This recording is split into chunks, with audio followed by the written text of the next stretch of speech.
The invention of polyphony is defining for the Western music, philosophically, aesthetically. It's a divided attention,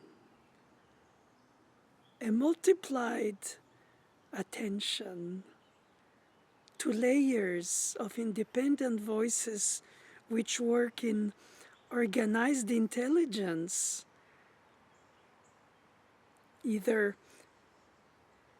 in a dialogue where the one speaks and then alternatively the other one speaks and the third one complements and the fourth one interjects, and so on. Either they all move at the same time and the listener is bewildered because unless the performer or the orchestration in terms of its suggested instrumental timbres makes you follow one line as a leading line and the others as not accompaniment lines but secondary lines of secondary voices, or even putting it in words, it doesn't work because in fact the beauty of it is that each voice individually, each part, each layer, each incredible, beautiful, inner worldly, well constructed, crafted pattern of tension release, of voicing element that brings you from one intervention through a subterfuge of a delayed note, like a suspension, or a passing tone that perhaps crosses and dissonances with another part in order to reach its arrival point. It's all about where you are and where you go and how all these independent patterns and directions interact without to only collide. And sometimes they do. And sometimes purposefully, because those dissonances are provoked to obtain dissonance, then consonances or temporary releases which are so delayed that create their own tension until an arrival point, because inevitably there is a movement of voices that leads through a phrasing to a punctuation, just like any syntax does. The confusing thing is when you sing and you have in a choir syllables that intershock, since they don't correspond in alignment, then it's inaudible in terms of pure audition. On paper, yeah, it makes sense because you look at it and one voice says do, mi, ne, the other one goes deus, and so. But it's not after, it's at the same time.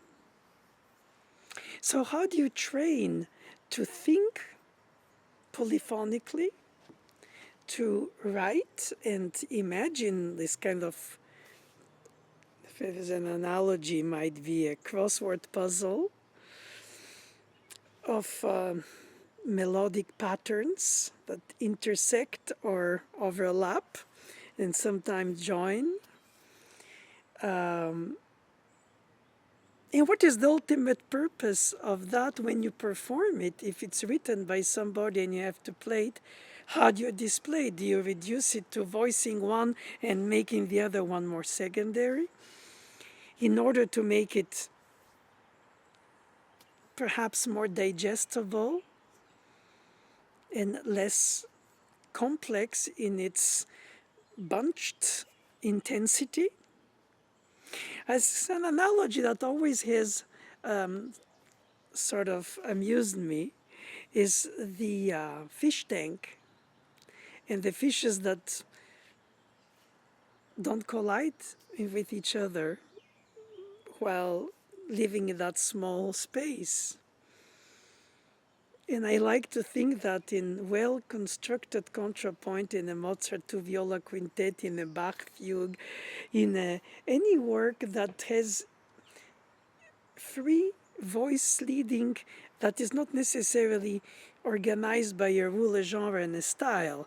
It's just that you introduce, even in a piano concerto and a violin concerto, something with a solo instrument that is an aria with an orchestra that should be, or if the piano part, a harmonization, basically routing, coding, organizing, structuring, and ultimately highlighting the beauty of the melodic line, or melodic lines if there are several soloists. In a symphony, it can be temporary instrumental soloist, or in a concerto, it will be the one through, or in an aria, of course, the singer. But ultimately, it's really frightening to imagine that this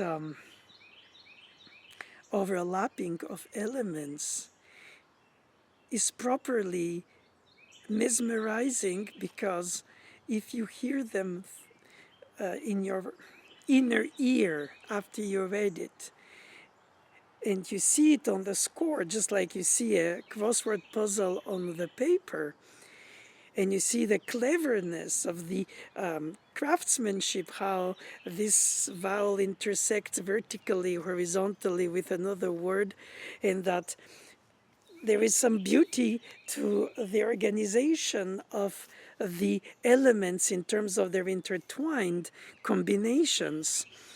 It's more for the eye than for the ear. And in the ear, you have to practice the layered listening, as the performer has to practice the layered performing by copying by hand independently the lines and the layers, and playing them on staves like orchestra score, even on the piano as a reduction, in order to visualize it instead of bunching all the different voices with stems up and down on the same staves. And you have two or three in each hand, so you can have up to 6 voices, but in fact they sound like chords if you're really honest. And if you want to follow them as layers that intersect at some intersections as chords, if you look at it as a slice of the beat, yeah, by slice they're chords. By layers, they're independent lines that are crafted to have their inner own beauty, as if they're not necessarily voices to be heard as an aria, but they are the secondary voices that complement the first voice, but have their own noble, beautiful pattern of beauty. There's nothing to organize in order to fit all by putting some things that you don't know what to do with as a conceptor of polyphony under the rug, and say, I'll just put it on the side and keep just what is effective. You have to manage to have no waste. And when you look at Bach's polyphony, at Mozart's polyphony, at many composers' polyphony, you see that most of them have no waste of the elements. They have economy and cleverness and expectation of contrary emotions and common tones and passing tones and expressive leaps that create tension to release, with delay releases if are suspensions, with appoggiaturas if you create the tension on the impact and you release it after, eventually in a syncopation for a delayed re-release. In other words, there are different ways to capture the attention of the listener, psychologically manipulating the expectation of the ultimate release, that will be the punctuation of the sentence.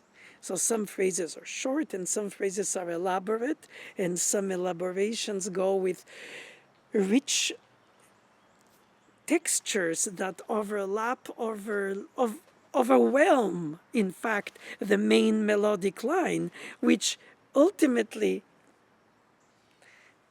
is almost buried in the richness of the embarrassment of richness of all the other voicings. And I find that for an instrument like the piano that has a single timbre, which is piano, not the dynamic range, but the instrumental timbre, of course. You can do shadows and lights by dynamic ranges or pedal holding, and you can bring out one and put in the shadow the other, but you have to manage at least 4, perhaps 3, sometimes 5 up to 6 in the single Bach Ricercar from the musical offering.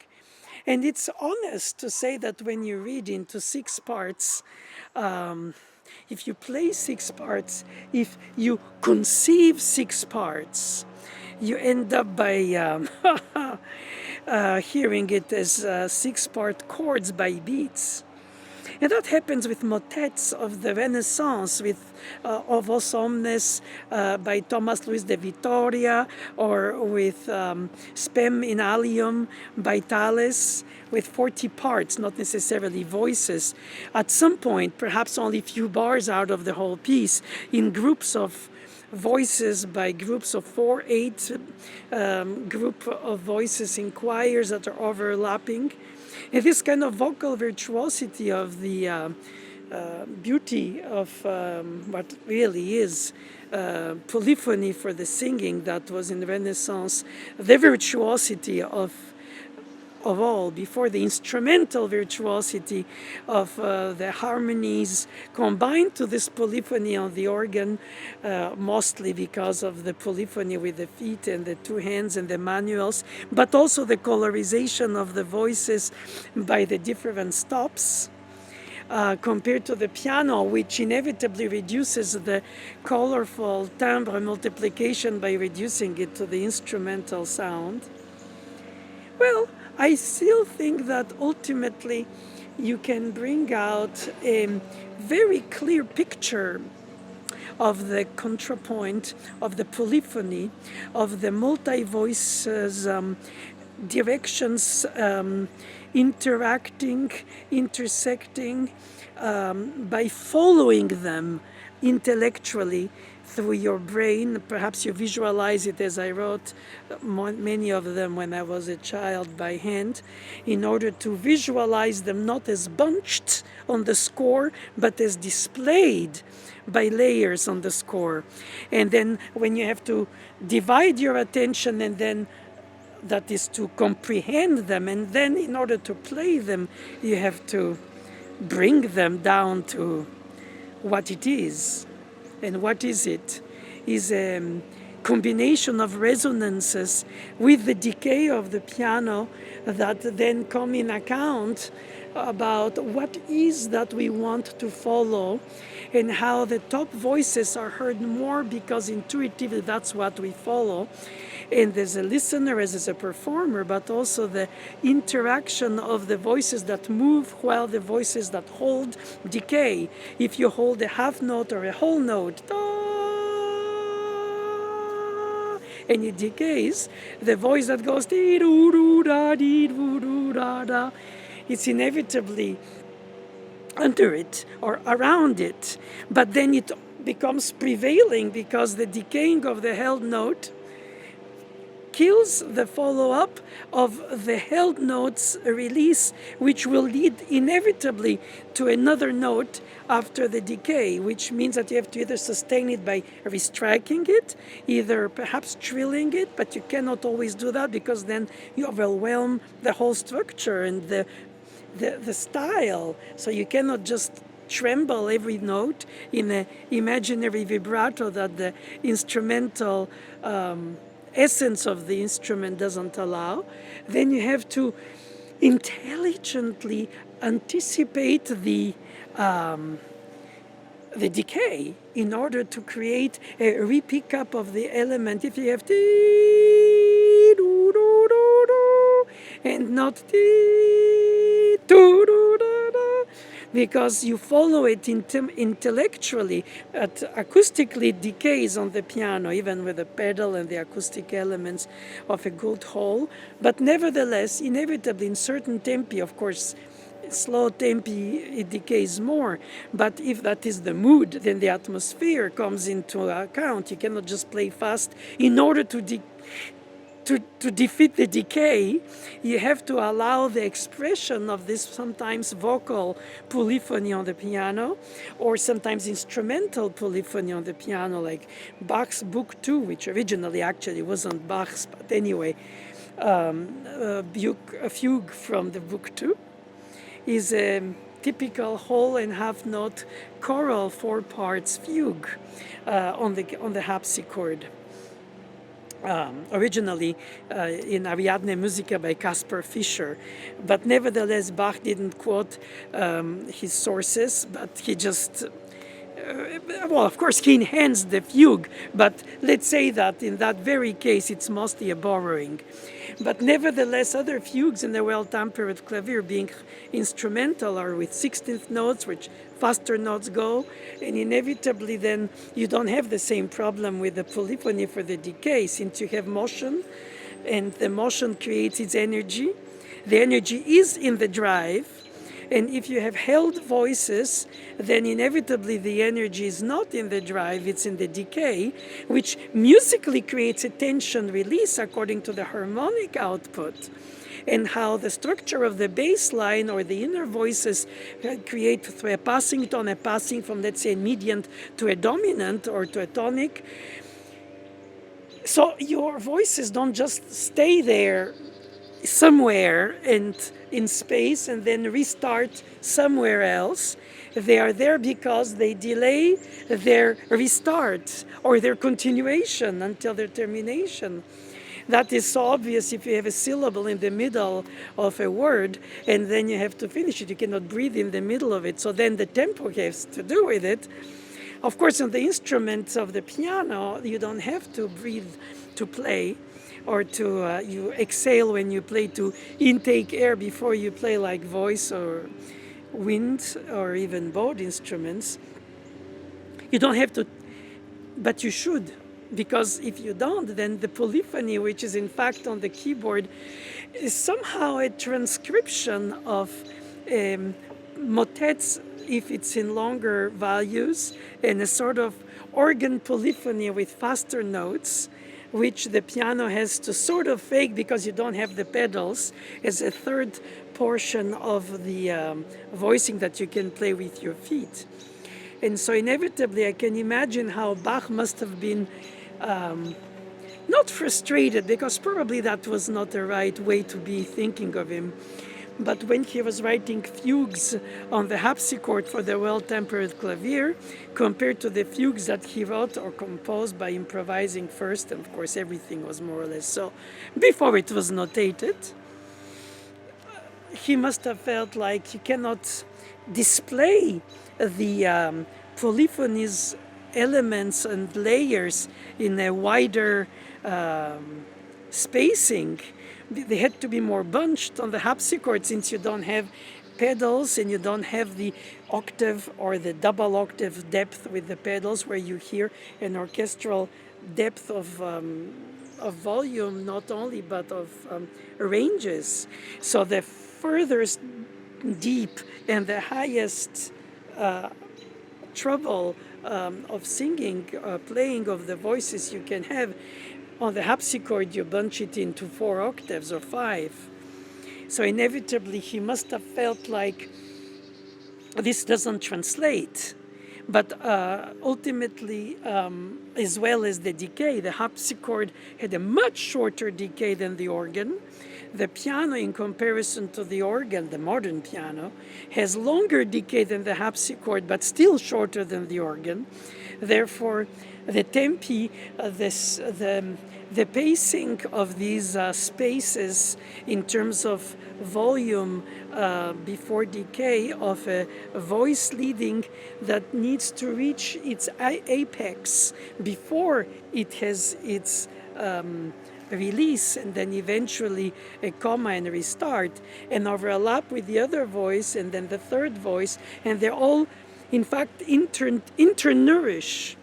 But if you play them on the piano, where you don't have organ stops, you don't have orchestra instruments with different timbres, it's easy to bunch it all and sound all alike, and it becomes almost cacophonic in a way, not necessarily by only dissonances, but by the perplexity, the complexity, the bunching of all these elements that are basically colliding because of the polyphonic conception of the piece, but also because the instrument, the piano, is a percussive instrument, and so then you have more the impactfulness of each articulation rather than the vibrato and the possible enhancement of a held value. Da, da, dee, da, da, becomes da, dee, da, da, dee, to avoid da, da, da, da, da.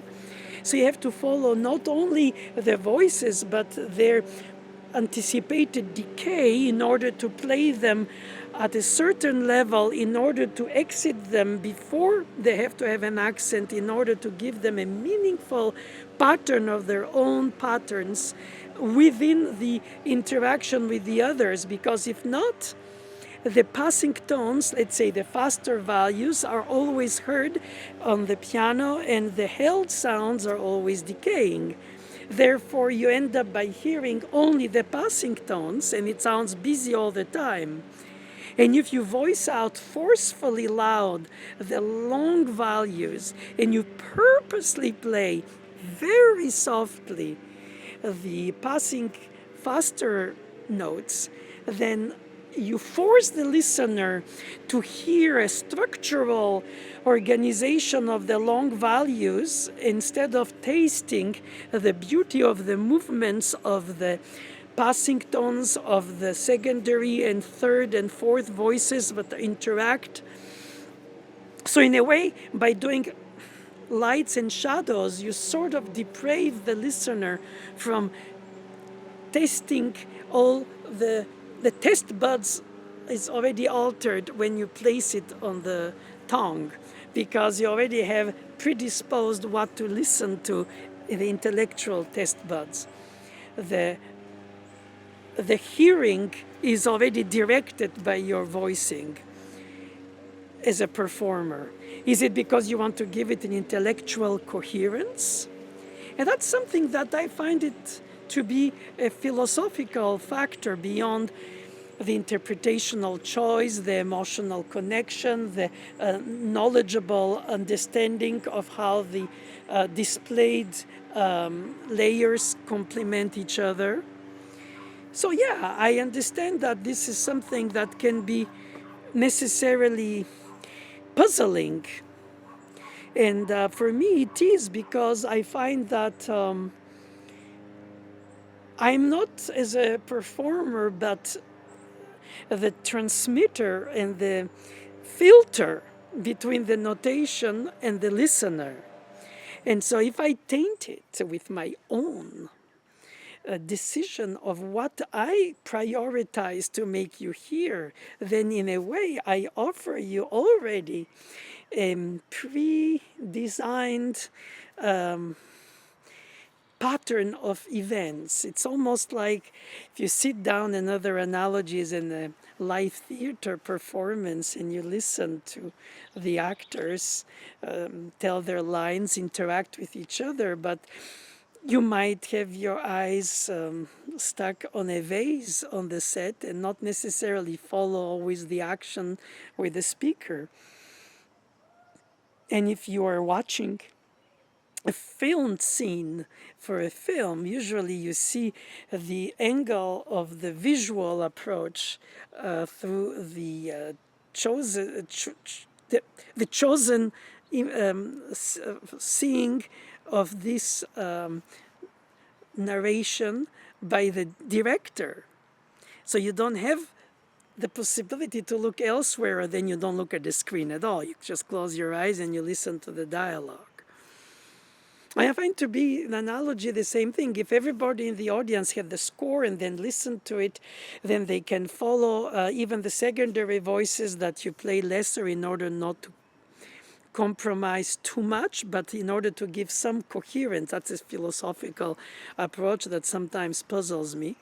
Why do we need to bring a coherence? Perhaps we should just bring the raw energy of all this polyphony that is in fact by essence, even if well-behaved voice leadings, a certain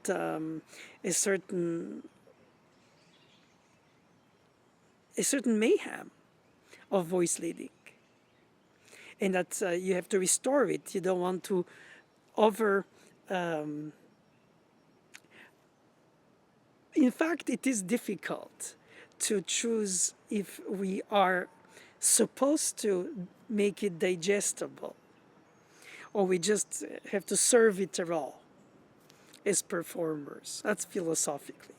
But in terms of the fact that a lot of the polyphony is understood better when read, it is true. Perhaps it's the same thing if you had the audience come with the music score, or instead of the programs in the hall, you have the music score, provided you can read music like you can read the book, because it's a language you learned separately from an instrument to read, just like you learn to read and write your mother tongue without to become a writer, but you can be a reader, therefore a thinker, therefore you can hear in your head what you read in a book and imagine it even as a fiction or whatever it is narrating. And same thing, if you have the audience relate only on your performance, then you become the counter, the one who translates the message that you received from the composer through the score. But if the audience has the score, then they can start observing things and noticing that you make these choices. And they can argue why this and not that, why this secondary voice less and not this. And I told you that earlier. I was thinking possibly it has to do with the decay of the long values, with the interaction with the faster values, and how they complement the decay of the long values in order to create a almost sort of, I would say, vibrato by sympathy. In other words, you cannot crescendo a note that you played on the piano. It can only diminuendo on its own. Even with the right foot pedal, you can delay, but you still decay. And the faster patterns, it's if it was whole and half notes, then you have eighth notes and 16th notes, perhaps quarter notes. These ones don't have the time to decay, or by impact, they fire more, and they take the foreground when the held note goes in the background until it decays. And that you can follow on the score, reading it, and it doesn't decay because you observe how it's tied over the bar and it creates a tension for a delayed release. And then you see how the structure of the phrasing is organizing the shapes of the arched phrasings. Then you can also observe if the performer takes these in account, and which, or none, or some, or how much. And the pedal blurs, or is it a stretch of the fingers, or how do you manage all these layers to play voicing in the same hand 2 or 3 voices, which is inevitably confusing already for the performer, let's say for the listener. So there is a sort of a loss in translation between the text, the performer, and the listener. And if there is no score to follow, then you relate only on the highlights of the performer, who chooses how to sound sculpt the texture and presents you their own reading of it, or their own comprehension of it, of what thematically matters to them, if it's in the fugue, the subject, or the contra-subject, or the passing tones, or the...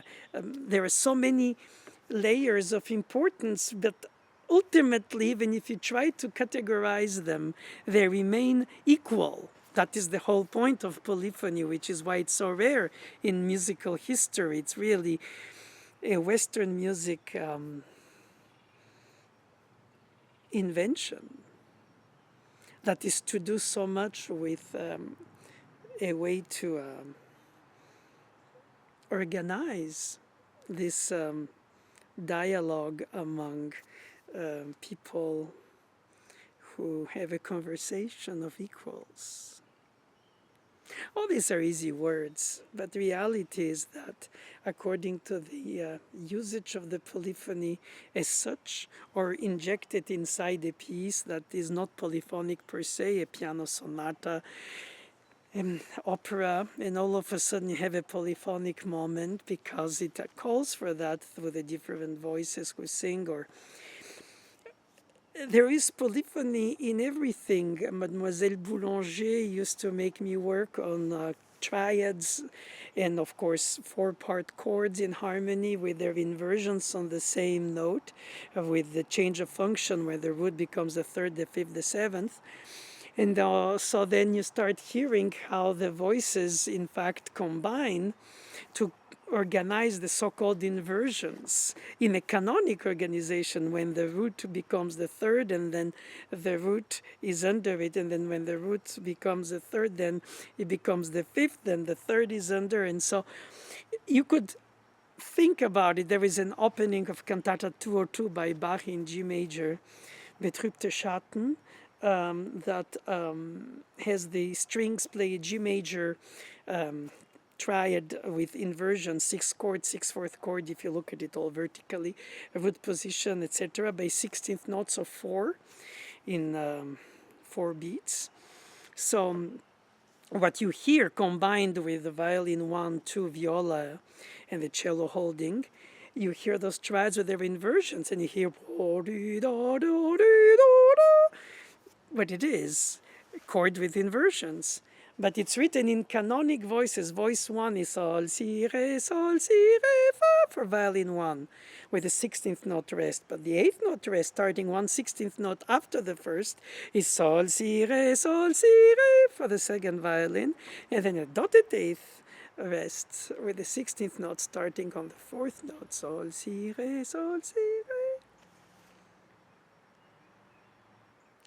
And you realize visually that, in fact, you have a canonic inversion of the chords in patterns, but in fact they're nothing but layered arpeggiations in canon, one note after the other. And to hear and think of even chords that are meant to be vertical in their, at least analytical understanding of harmony, as layered voice leadings of their different patterns that are constitutive of them. And of course, again, when you have suspensions, delays, appoggiaturas, passing tones, and all kinds of affects to organize the movement of these chords through inversions. And in other words, yes, you can see that as chords, and you can see a modulation, and you can define this and that. It could be secondary dominance in the same key, regardless of how you decide the structure of the analysis takes in account the amount of beats in which you're in a given tonality, or if it's just a borrowed secondary dominant. Regardless, you start, if you can, and that's what I was very lucky to have been exposed to at early childhood, age 7 onwards, next to Mademoiselle Boulanger and Mademoiselle Dieudonné, is to hear everything horizontally, elementally, before it's an instrumental, choral, whatever music, in terms of genre and style, usage and need, is to hear the music as a continuum and not as a series of chords, with a melodic line, with a bass line, as something, a feeling inside, the thirds, the fifths, the inversions of those. And because you play in a string quartet and you sustain the voices, you hear the voices individually as well as combined. But because the piano decays, you only hear the impact and then the decay, then you hear the slices of the harmonies of a cake instead of the layers that the cake is made of. Because you don't taste each layer separately. The beauty of a good cake is how they combine in your taste buds. So you hear the secondary voice, you hear the subject, the contra-subject, you hear the answer with the contra-subject, you hear the third voice together, and the way they come above each other, under each other, or with inversion, or with retrograde motion. Each way of playful, skillful craftsmanship is to the pleasing of the mind. And somehow, even if you're not aware of all this industry of the polyphony, its craft, you just can hear it uneducated as a listener to the beauty of the harmonic progression that those voices combined produce. Because they do produce harmonic production. Not necessarily that is intended, but they do in their intersections. And when you're aware of this horizontality of layers and their combination in the harmonic progression, then you take it in account with the decay of the sound and the nature of the instrument, and then you have to make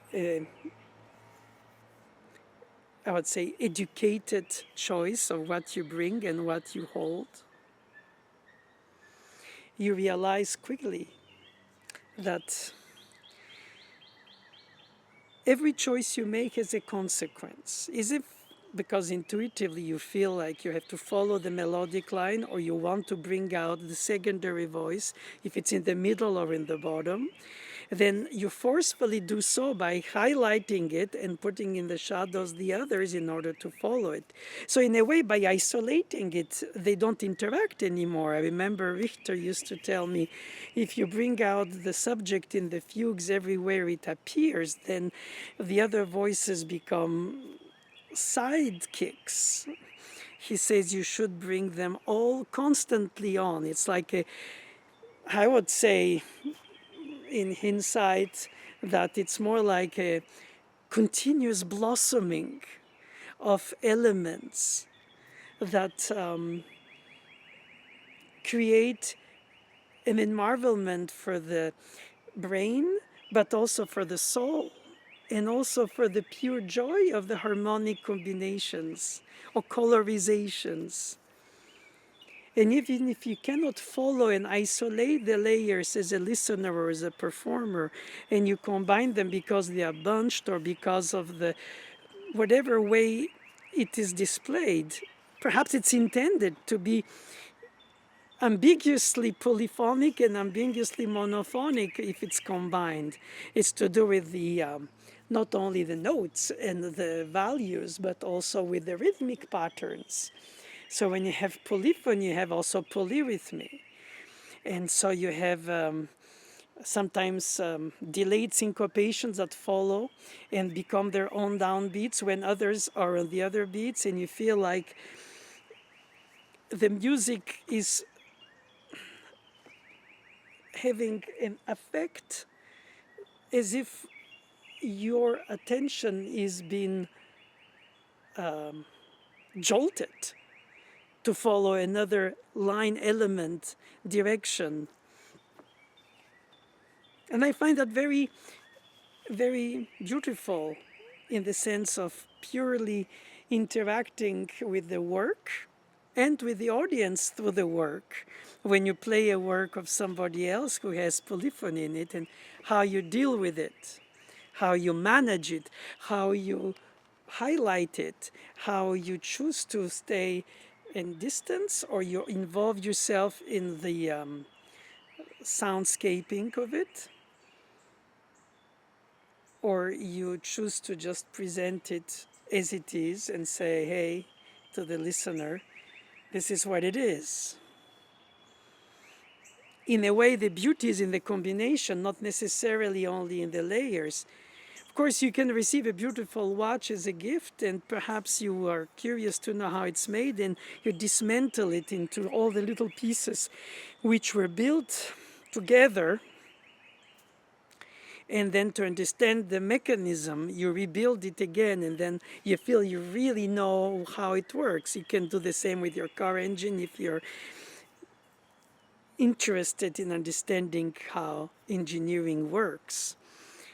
And ultimately it's the function of it that matters. The car drives you, even if you understood how the engine's elements produce the effect of that motion by their interactions that you crafted. And same thing with polyphony. It's not just on its own. It's a tool to bring richness of flavors. I believe it is in the music texture. It's not to confuse, it's to marvel. That's what I came up to believe. Thank you.